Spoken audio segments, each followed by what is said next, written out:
Mullen, everybody.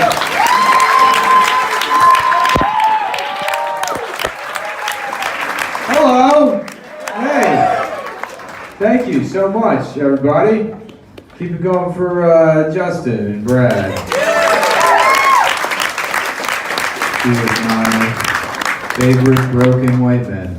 You know? Just damaged, discarded. I like Justin because he says all of like, you know, he gets all like the racism and homophobia out of the way. You know? Kind of softens the blow a little bit. It's nice to see. This is great. There's so many people. There's too many people here. Really. To be honest with you, it's alarming. It's it is nice though, because you know we do a podcast just in my friend's apartment, and I don't really consider that people are listening to the things that I say or think. Hence most of the borderline racism. Because it's like internal monologue. You know, like you go into the kitchen, you stub your toe. You don't mean that about Hispanics. That's just what comes out. You know, you try to get to the blender. You don't mean that to happen. But it's nice. I mean, I guess the fear is you do a live show, because sometimes you get like, just like a toad, like a racist toad that's like you're my hero. You know, it's like, please don't be whatever that is, you know? It's nice to see normal people here, I guess. Yeah, and this will be, I'm gonna try and do something different, right? Because I've done comedy for a while, but mostly as like a middle, trying to not get fired from clubs. So I wanna have something that feels a little bit more personal. So the only way I can describe this will be like, what if Nanette meets Papa John, right? You know? Like a synthesis of those two. Like if Nanette got a little too live on a conference call and she got fired from Australia. Whatever she does. Those are my two, that's like my yin and yang, you know? Yin and yang being two racist Chinese characters in my head that dictate all of my actions. Just the two of them together. Yeah, I've been doing comedy for a while, and I pretty much have resigned to. By the way, if you didn't come here because of the podcast, I'm sorry. I just apologize. I wouldn't know what that is, but yeah, I had resigned to being mostly a failure. Most of the success that I could really extract from comedy was being able to witness two comedians start dating and then proceed to destroy their relationship with shitty jokes about one another. That's the thing I got to witness a couple times. It would happen a lot, right? They'd start dating, they'd hook up, and then they would have a conversation, presumably on the futon they were living on, somewhere way out in Bushwick. All the way at the end of the L train, they say to each other, okay, babe, I love you, but we're artists, so the art has to come first. You know, we may say things about each other that are hurtful, but it's only to pursue our art. And then they show up to the open mics and they're like, so my girlfriend's a dumb bitch. That's like the thing I've been thinking about. She's really fucking stupid, I guess. I don't really have a punchline for that. I'm kind of just working on that one still. Oh, this is fun. I love cheating. Have you ever cheated? God damn, cheating. Oh, I'm out of time? Okay, thanks. Love you, Lisa. It's like, man, we all know who you're talking about. You guys cheaters? You got cheaters out here? Who's cheating? Make some noise. That's a lot. That's a lot of them. Personally, I find it to be lecherous, and I think you should die. I think you should be killed. Cut your head off with a sword. No, I don't cheat. I don't cheat at all. Even on people I don't like, I just don't do it. But I do like hiding things. That's fun. I do. I love hiding things. I love having secrets. I ran into this guy I used to lift weights with. He was like, man, you're looking pretty small lately. I was like, I just haven't. But by the way, if you just came to the show to see how much taller than me you are, that's fine. That's okay. I'll accept that. That's fine. You know, no problem with that. But yeah, he was like, yeah, you're looking small or whatever. He's like, hey, you remember Enzo, that guy we used to work out with? Yeah, he's a doctor, and he's just been prescribing me steroids. And I was like, let me give your number, dude. Let's hang out sometime. Hang out with Enzo, I guess. And it's like, I don't even need or want steroids, but I would love to have a new thing to hide from my girlfriend. That would be great. That would be great. It's just like, don't go in the freezer. I'll bring you the ice cream. It'd be like a nice thing I could do for you, right? I already got shoulder acne. She won't know, right? They just think it's the regular acne. Everybody loves hiding things. I guess. Yeah, I don't know if I should be, because I've been having like a mental problem, I guess. And getting a little twisted right there. I can call it that. I have a little issue with my mind getting fucked up. And I had a couple of friends suggest to me that I try ketamine therapy, which seems like two different options, right? You either become a British DJ or you go to the doctor. You don't combine the two. Either have nightclub fun or you go see a Jewish guy that can fix your noggin. You know? Which I'm sorry that I pointed that out. They're the better ones, I think, right? I'm not an anti-Semite. In fact, that's the one type of racism that I really just don't get at all. The other ones, I'll hear your argument, but I'll listen to you. But anti-Semitism doesn't make sense to me. It really doesn't. I really don't get it when people are like, well, the Jews control Hollywood. And it's like, and they're doing a great job. Yeah. Movies are fucking great. You love movies. You think you're Thor Ragnarok.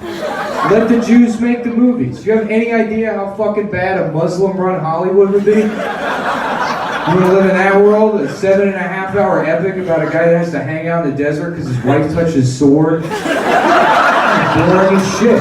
Give me the Jew movies. Give it to me. I'll cut the tip of my dick off right now. That means I can see Dwayne "The Rock" Johnson fight a skyscraper. They're coming out with that. There'll probably be a sequel. Give me the Jew movies. I don't care. Or Shatter the Glass or whatever. I'll get married to a loud woman. I don't care. I want to see those movies. I don't understand that type of anti-Semitism. I guess I just... Unless you're talking about like the ones in South Williamsburg. Those guys are... It's a different breed. Those folks. I was walking around, they have, in South Williamsburg, the Hasids, they have a Hasidic fire department. Which is just, like, I was just imagining them showing up to a fire, and then the fire chief is like, oh, shit. Well, not so much water, Jacob. Maybe a little bit less water. We don't have to use all the water. The fire will probably burn itself out. You don't have to use that much water. It's pretty expensive, that water.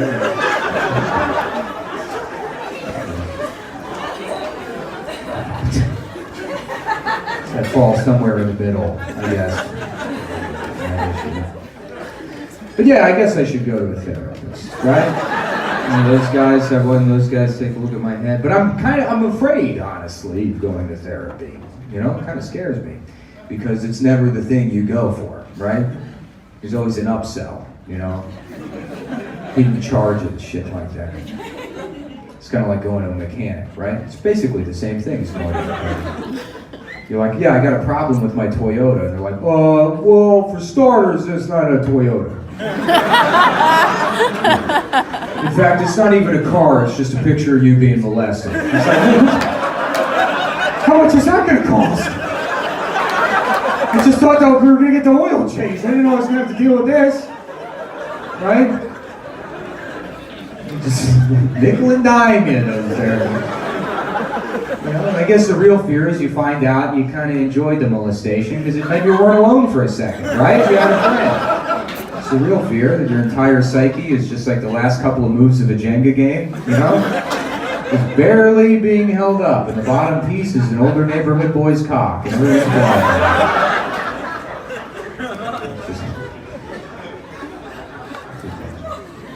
I also didn't go to therapy for a long time because it was like, you know, cost prohibitive. It's fucking expensive, you know.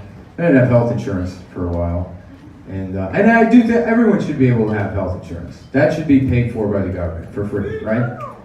Thank you. I am right. If you want to just applaud me pandering for the next 40 minutes, that could be the whole show.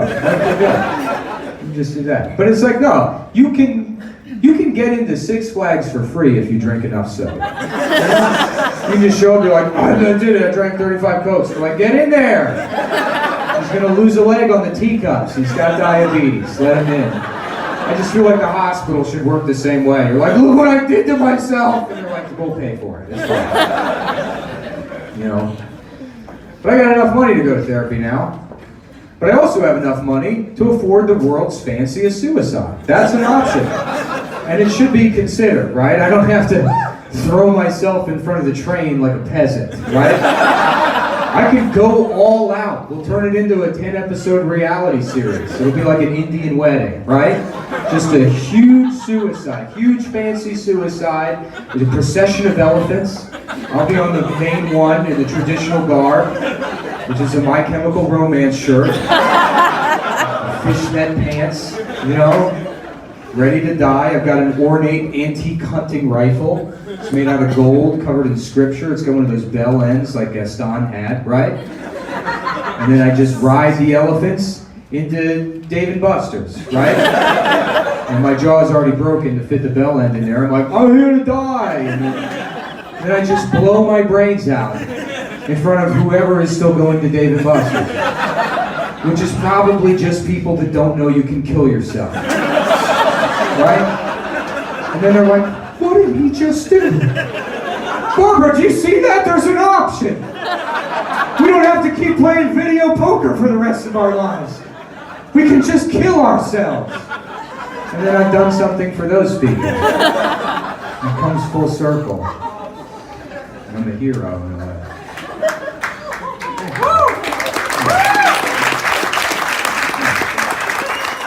I want to tell you guys a story, and it might be a boring story, which is fine, you know, you gotta listen to me anyways. It's a story in which I'm a victim. And I tell you that because if I make fun of victims later, and you have a problem with it, it's still not really justified. But, rest assured, I've been hurt too. So, maybe just enjoy that, you know? Just remember back to when I was hurt. This is a story that takes place when I was 21. Years old. I moved to Los Angeles, California to burn bridges mostly, to fuck up my career. And I went out there and I went to the Hollywood Improv, kind of like my second or third night out there. And that's kind of like a big deal, you know? It's a big deal like this is, you know? It's like, it's in a historic club and it's filled with like these famous comics that you admire and respect, and then their pictures are up on the walls, you know? It's like George Carlin and Bill Cosby, and, I mean, before. People knew. Nobody cared. This is before we cared about what we did. And then, like, you know, Bobcat Goldthwait and Mitzi Shore's son. And then it, like, descended, but, you know, there was still this, like, feeling of, like, being somewhere important. And I couldn't handle that. I still can't handle things like that. So I immediately had to start just drinking as much as I could. And the last thing I remember was just shaking one of the managers, being like, I'm gonna die out here! And, you know, just embarrassing myself. And they kicked me out. And I came to in the alley behind the club, right? Which, I've gotten drunk enough to get kicked out of bars before. Never in a way where they're like, get this guy out of here. No, with the garbage. Put him back by, take him through the kitchen where he doesn't belong, and throw him out like trash. So I don't know what I did, but I ended up out there with the dumpster. And my plan at the time was to go find my car and drive 27 hours to Montana to attend a taxidermy school I had read about, to make bear pants. And what that is you get a bear pelt, you cut off the bottom, line it with a hula hoop, suspenders go over the shoulders, and then you just wear a bear's pants. That was going to be my Shark Tank idea. I don't think Mark Cuban, but definitely the Fubu guy. He would have be on board with that. I think there would have been room in the Fubu lineup for the bear pants. So, if you're wondering why we don't have bear pants, it's because I couldn't find my car that night. And then I couldn't find my car. I got lost even more, and I couldn't find the club, and then I was just wandering around Los Angeles in despair. And somebody pulled up. This guy in a Prius pulls up, and he rolls down his window, and he goes, hey buddy, are you okay? because you're screaming at nothing. Screaming at the top of your lungs at nothing. I was like, I had a moment of sincerity. I was like, no, I'm not. You know, I don't have a phone, I don't have any money, I'm like lost. Yeah, this is like a real low point for me. He was like, well, why don't you get in my car and I'll help you out? And I was like, of course. Why don't you get in this guy's car? You can trust strangers to help you in times of need. That's the world we live in. It's filled with good people that never exploit anyone. So I get in this guy's car, and I'm really drunk, and he's like, where do you need to go? And he had a GPS, so I was like, to my car. I thought I could just do that. And then we start driving, and like we're like talking for a minute, I guess. And then I started to get weirded out, because I know I parked next to the club and walked to it. I certainly don't remember walking on the highway.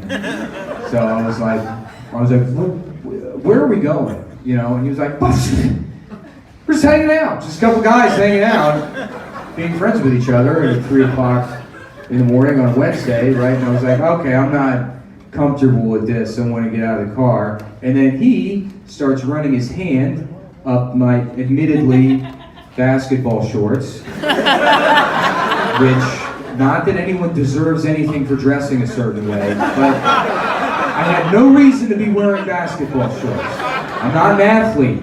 You can't wear basketball shorts in a Kmart's graphics tee and not expect something to happen, right? It's a little bit on me, I'll admit it. And then two, I do think back to the club earlier, dressed like that. They're probably like, should we be serving this retarded guy? Has he had too much, or is this like a chromosome issue? I don't know why he's behaving this way. Put me out with the trash. So, that guy's pulling my cock out of the bottom of my pants, and then it's succeeding, I guess, and you freeze up in those moments. And I don't mean you get hard, I mean you freeze. And because you don't know what to do, right? I mean, and then eventually, like, I summoned whatever to just bat his hand away, and I was like, man, let me out of your fucking car or else. And or else is he gets to have sex with me. That's it. That's pretty much the end of it. I have no way of defending myself. I don't know karate. I certainly don't know in the car karate. But like weird Jason Statham shit that he knows.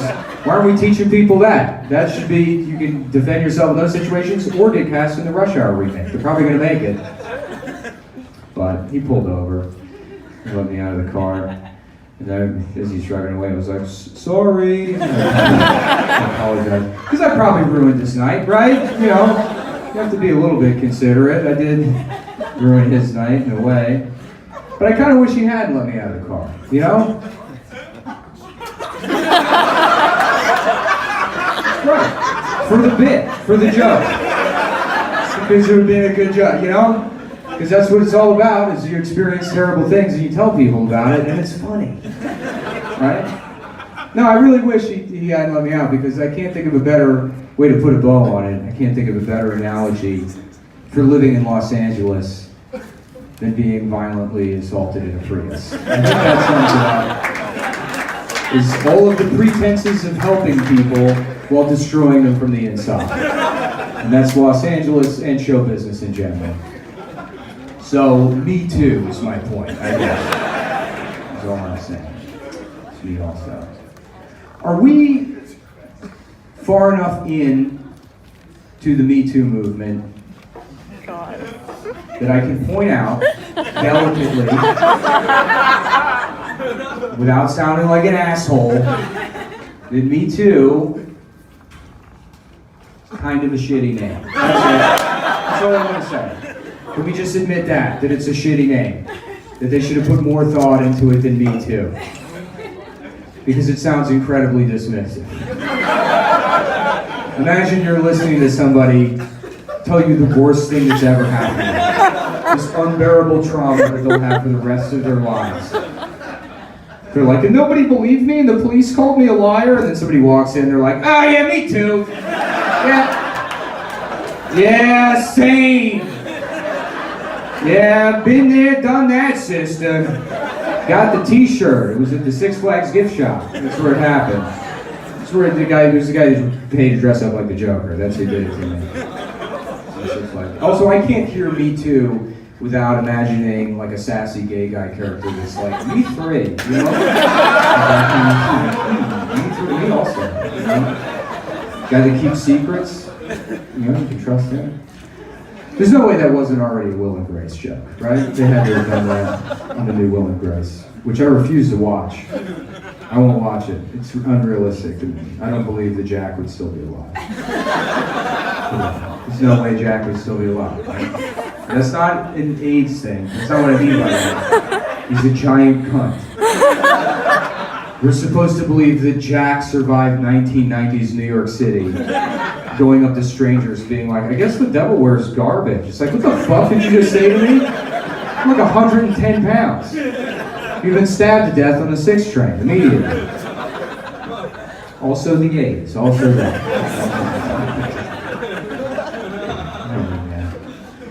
Shout out if you got AIDS, you know, like, good luck to you.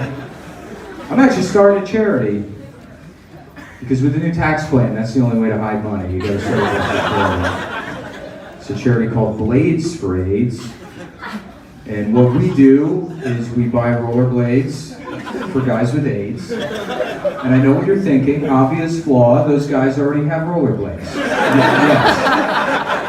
I'm aware of that. I've thought of that already. Okay, but as the disease progresses, you lose bone mass, you go down a shoe size, you're gonna need new rollerblades back. Okay, that's where we come in, and we're keeping those guys on the boardwalks. To stop Donald Trump. Once and for all. We're gonna resist him. You guys part of the resistance? You're resisting him? You gotta, because he's so irresistible, isn't he? A big old peanut M&M. I fucking love that guy. I don't give a shit about Trump. I try not to talk about Trump on stage, just because like I don't care. He doesn't, like anything that he could do doesn't affect me. Like all the, like, I'm not gonna wake up and be like, what if he makes cocaine illegal? Like I don't, I kind of just do whatever the fuck I want. I'm worried about the law or consequences or anything.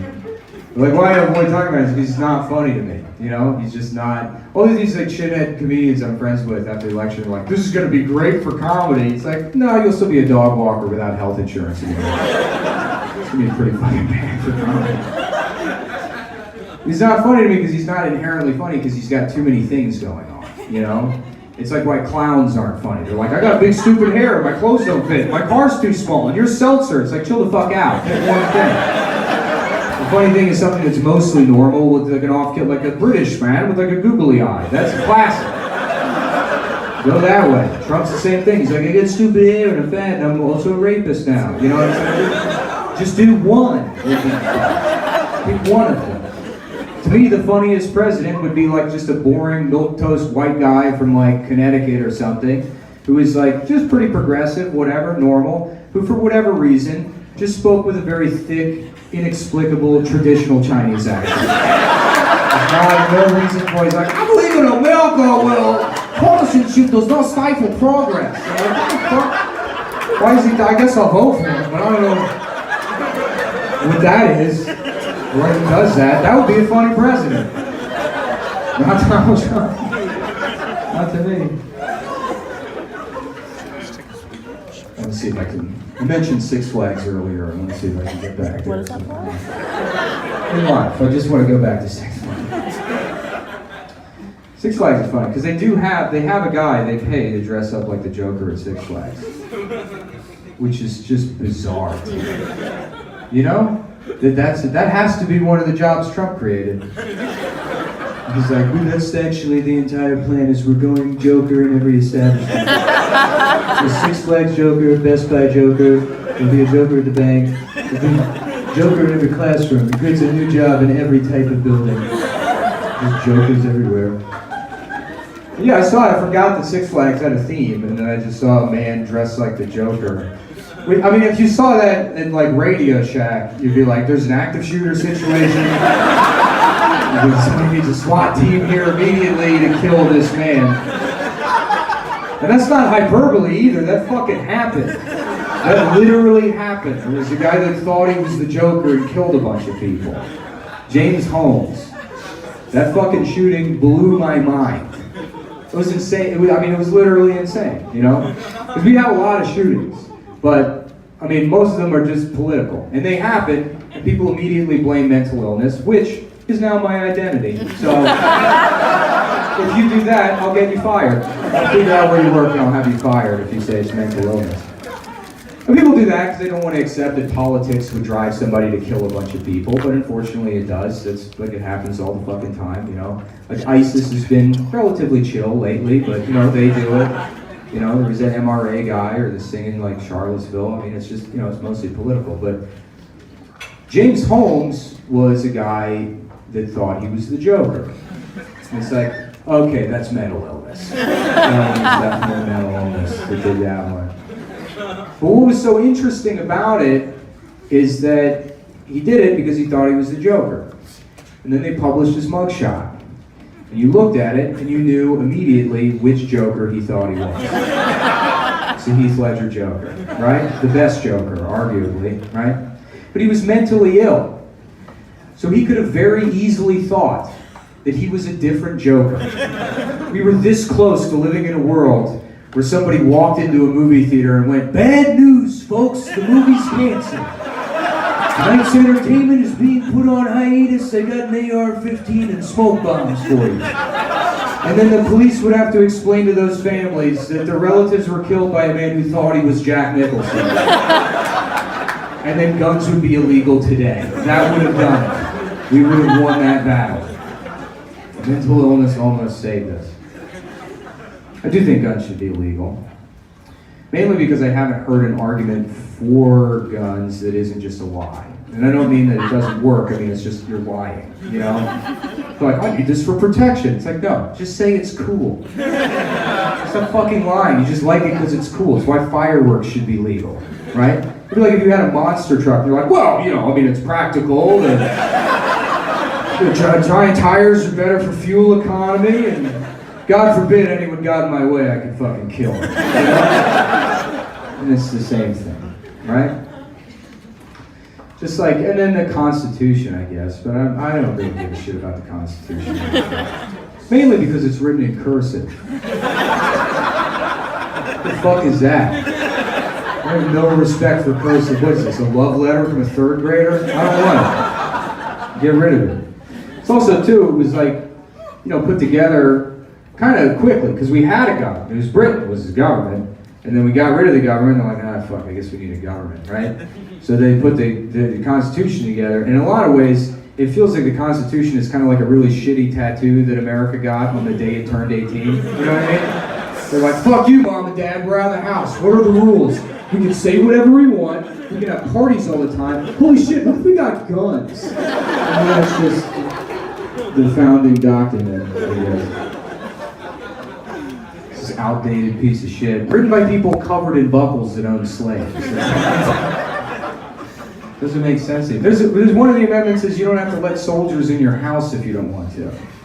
It's 2018. Nobody owns a house. Nobody has a house. Nobody owns anything. It's just two rich people that own everything. I really get that too. People that just love the founding fathers. You know? Just like, I used to go do this Fox News show, and it's just always people like, if I could just suck Thomas Jefferson's dick in, if I could just put the tip of his dick in my mouth, I would die free. Just the way they adore the founding fathers. And it's, you know, I think it's because we don't have heroes anymore. There's no modern heroes. Nobody you can really look up to. If you have it for a second, they get taken away from us, you know? Like Harvey Weinstein. Everybody adored him. Everybody wanted to be him. And he let us down. I don't know. I read a story about a hero pretty recently. There's a story out of Allentown, Pennsylvania. You from there? It's a shithole, huh? Real fucked up place. Real bad place. Which I only know of because of Billy Joel. Billy Joel told me that. Billy Joel wrote a song about Allentown that's mostly about how it's a fucked up place. Which is, I don't get Billy Joel. I don't understand why he's embraced. Like, he's just this beloved icon. Because all of his songs is just, he's like, I'm a poor piece of shit and I'm an idiot. And poor people are like, oh, he's right, I am an idiot. This is great. Like, we're supposed to pretend like he's not like a Long Island motorcycle millionaire, right? He's just appropriating class, which you can do, but you can't do that with race, right? Billy Joel couldn't do a song where he's like, I'm the Chinese guy that built the railroad. You're like, this is not acceptable. But he's like, I'm a carpenter and I beat my daughter. And the carpenter's like, listen to this. And his daughter's like wiping the tears out of her eyes. They're like, let's go get tickets to see him at the Garden. You know? And people love him. Yeah. But Billy Joel wrote a song about Allentown, Pennsylvania. And I read a story out of Allentown, Pennsylvania. And those are my only 2 points of reference for Allentown, Pennsylvania. The story about a man in Allentown, Pennsylvania who was caught with 58 terabytes, and I don't need to finish that sentence, right? You all know exactly where that's going. Nobody's like, who wants the Wikipedia pages? Did he learn too much? Was it the world's smartest man? And they had to arrest him for thinking too much? 58 terabytes. That is so much child pornography. It's so much. And I know you hear 58 terabytes of child pornography and you focus on the child pornography part, but really consider the 58 terabytes. That's such a huge number. That's like, if you have a kid, he's in there. He's gotta be in there. You think you're the family. You're the family that escaped the wrath of Allentown. But he's not in that treasure trove. Don't be so sure. That's insane. First of all, I'm still learning terabyte. I'm still on gigabyte. I guess terabyte means scary gigabyte because it's filled with child porn. But 58, that's an astronomical number, right? That's the kind of number you would need Neil deGrasse Tyson to explain to you. By being like, this golf ball is the sun, and this beach ball is 58 terabytes of child pornography. Don't you love science? Isn't science great? What did it teach us? The only time you should ever hear 58 terabytes of child pornography is if you opened a Snapple and under the cap it said, did you know there's 58 terabytes of child pornography in the world? And then you say to yourself, there's no way that's true. I'm going to find out and be the hero of Allentown. And that's what that man did. Because he's a hero, a kind of hero, you know? Because you can't deny your essential truth, right? If you're gonna be a pedophile, yeah, that's pretty fucked up. But if you wake up in the morning and you say, I'm gonna be the best goddamn pedophile this world has ever seen, then you're a hero, because you took a weakness and you turned it into a strength. Right? And they had the audacity to say they caught that man. No, you went to his house. You didn't have to catch anything. He's proud of who he is. We're all on the same page, let him go. Let that guy go. You know, it's like, you go to a burger restaurant, you order the novelty 15-pound hamburger, you're like, sir, that's just gonna kill you. If you eat it, they don't charge you. They name it after you and put your picture on the wall. And that's how it should work. With downloading all of the child pornography. They put his picture on the wall and then they name a sandwich after him at Subway, I guess is probably what it is. Turning his weakness into his strength. I like to imagine him at like a job interview at like Trader Joe's. And they're like, okay, what's your greatest weakness? And he pulls out a thumb drive and he's like, you got a laptop? Can you check this shit out? So horrifying. What the fuck is Subway doing? How are they still in business? Why are they trying to continue having a bid? Because they have ads again now, and the ads are all just like, so how you guys doing? You know? What's new with you? You want a sandwich? Like, we remember! Everyone remembers. What happened? Get the fuck out of the strip mall. Making the Radio Shack uncomfortable. Subway Jared was an interesting story. It was, right? Because that happened and we all had the same reaction, you know? No! Not Jared! Not beloved Subway Jared! Right? And then they published his picture and you're like, oh, of course. Of course he's a child molester, right? He's right there the whole time, under our noses. Like the Kaiser Soze of molestation. You know? Which is now also Kaiser Soze. They got him into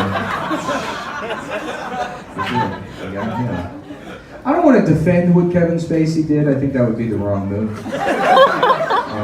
But I did read that he was harassing production assistants on the set of House of Cards, which, if you know who production assistants are, that's just,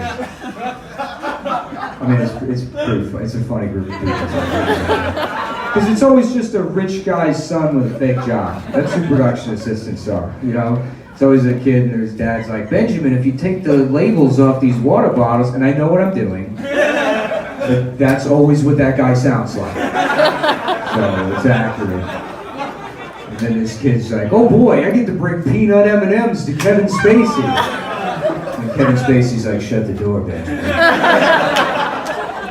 You want to learn how to act, Benjamin, right? And again, horrific that it would happen to anybody. Horrible, but if it's happening to a rich guy's son, it's like maybe there's some justice in this world. Just a little bit for us Bernie Sanders folks, you know? That's what I understood of his campaign. We all get brain pills and we get to rape the children of the rich. Right, I think. I'm sorry. Sorry, I feel like I go too hard with that sometimes. But you couldn't do rape jokes for, I don't know, like 6-7 months. That was pretty hard for me. I feel like a groundhog, you know? And it's like, here. You say rape yet? No. Rape? Yeah, 3 more months? Yeah. Subway Jared was an interesting lesson. Not for us regular sex people, but for brands. You know, it was a lesson for brands. And that lesson is always go fictional mascot. Right?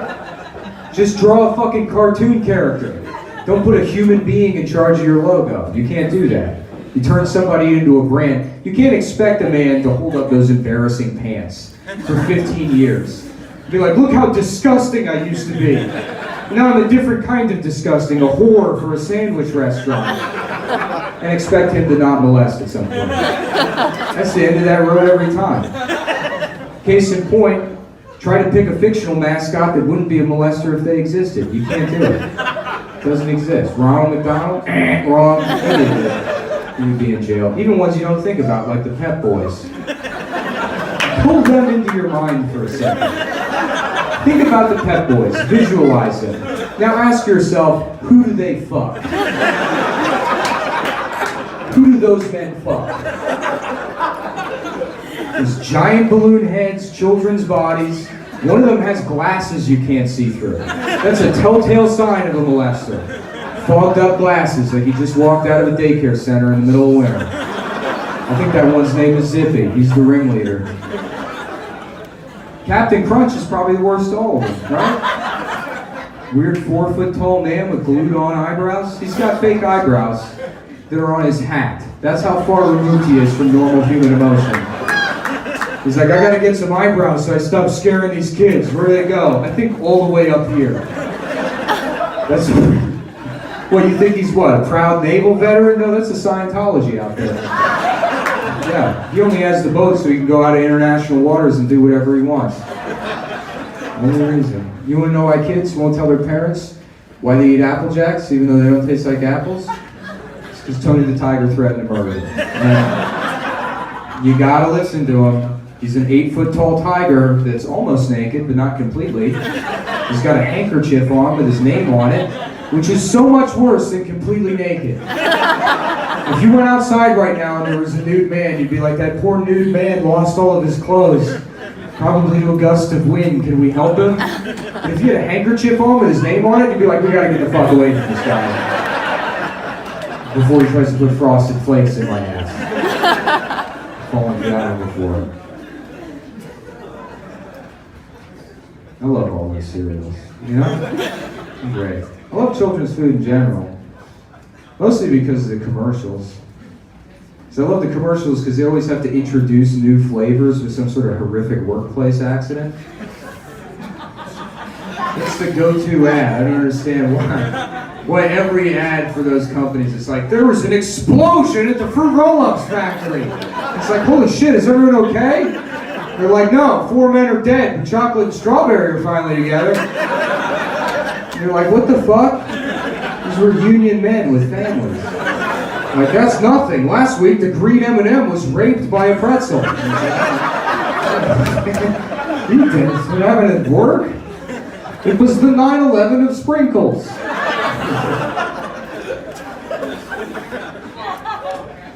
Yeah. I got a friend that's a 9/11 conspiracy theorist. That's fun that people are still doing that. That's like being into like VHS tape collecting at this point. Still trying to sell people on 9, and he's an idiot too. He tries to prove it to you and goes, man, I can fucking prove it actually. Watch this, and he'll pull out like a $20 bill, right? And he'll start folding it up.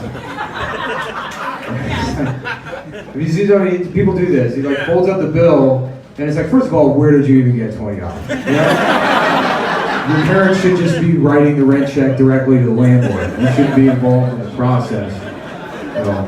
He like folds up the bill and he shows it to you, and he's like, doesn't it look like the towers? And it's like, no, it doesn't. No. Also, what do you think happened? That the government was like, okay, the whole plan's ready to go. Everybody's on board. There's only one step left. The clues! Yep, we gotta get clues out there. So we're gonna have the Treasury team up with Mad Magazine to create a folder to tip off idiots. That's the plan. And so guys like you are like, look man, it's the Illuminati. And you're like, actually it's origami. It's some paper folding art. I like fucked with him too. I took the bill away from him, unfolded it, folded it back into a paper airplane, and just blew his mind forever, right? Like looked familiar, he's like, what the fuck? How did you do that? How'd you come up with that? Yes. I met a Holocaust denier recently. Yeah, that's a weird one. I don't know if met's the right word. I know a Holocaust. It's my mom. So, I don't know how to explain our relationship, but it sums it up. Holocaust denial is funny, because it's like, the people that do it they're always trying to sell it as if they're not anti-Semites. It's just like, no, I just care about this one part of history. You know, it just doesn't make sense, and all these pictures are in black and white, you know, 6 million right on the nose, no pun intended, but like, that just seems weird with everything around it. But then it's like, yeah, but you also have a swastika tattoo. They're like, that's just a coincidence. You know? So they're always just doing it to piss off Jewish people. That's the only reason to deny the Holocaust. But it's like, you could piss them off so much more if you just pretended like you've never heard of the Holocaust. That's a lot worse. That means like the world is fucking up, not you, right? Just whenever they bring it up, just be like, whoa. The Holo what? That fantasy room from Star Trek? No, what are you talking about? That's crazy. No, I've never heard of this. Hold on. Hitler the painter? Did that.